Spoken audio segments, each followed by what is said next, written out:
Yield as much time as he wishes to consume on this resolution to the author of the resolution, Sheriff Reichert from Washington. The gentleman from Tennessee may yield their time.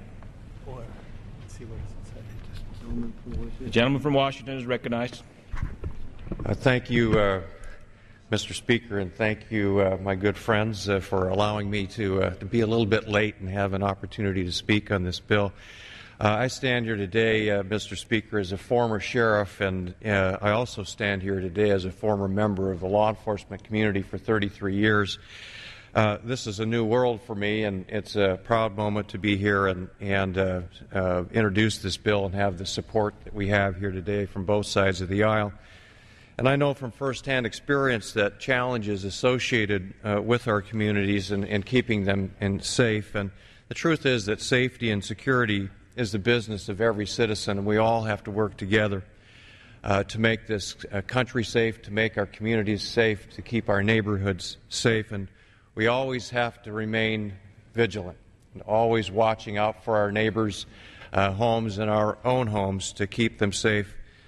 And together we raise awareness about crime prevention and what we can do to keep our own homes safe and our entire communities.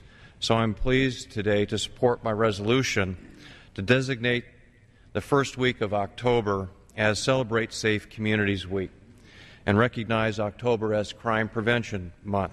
I want to thank my colleagues from across the aisle, Mr. Stupak from Michigan, for joining me in sponsoring this important effort. Crime affects everyday decisions, where we go in public, where we travel, what neighborhoods we visit, and where we might stop to shop for services or goods.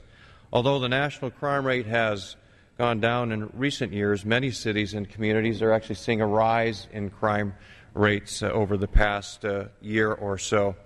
I've seen the devastation that even perceived crimes can cause and the harmful effects of our communities, especially for our children.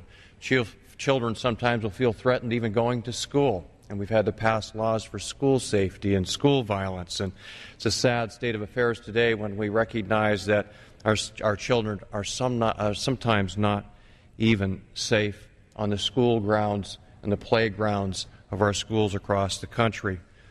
Sometimes causes them to even turn inward and feel insecure and unsafe, and their schoolwork even suffers sometimes, and they may even turn to crime themselves. People of all ages and all walks of life can be affected by crime.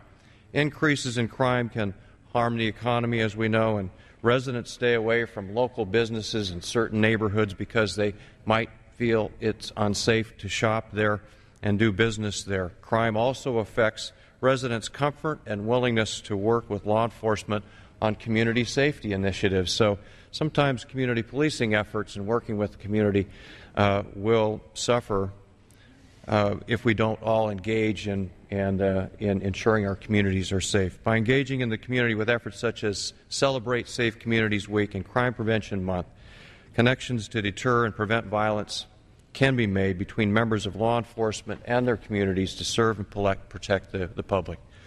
This initiative spotlights communities' crime prevention efforts, enhances public awareness of vital crime prevention and safety messages, and recruits year-round support for ongoing prevention activities that help keep neighborhoods safe from crime.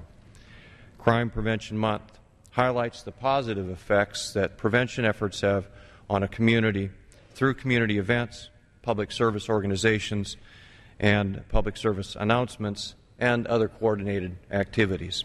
I'm pleased that the House has chosen to recognize these important community efforts while we respect the work of our law enforcement officers responding without hesitation to every call that comes over the radio. We'd rather see less calls, less violence in our communities, and it all starts with prevention. I urge my colleagues to support this resolution, and I yield back. The gentleman yields back. The gentleman from Tennessee.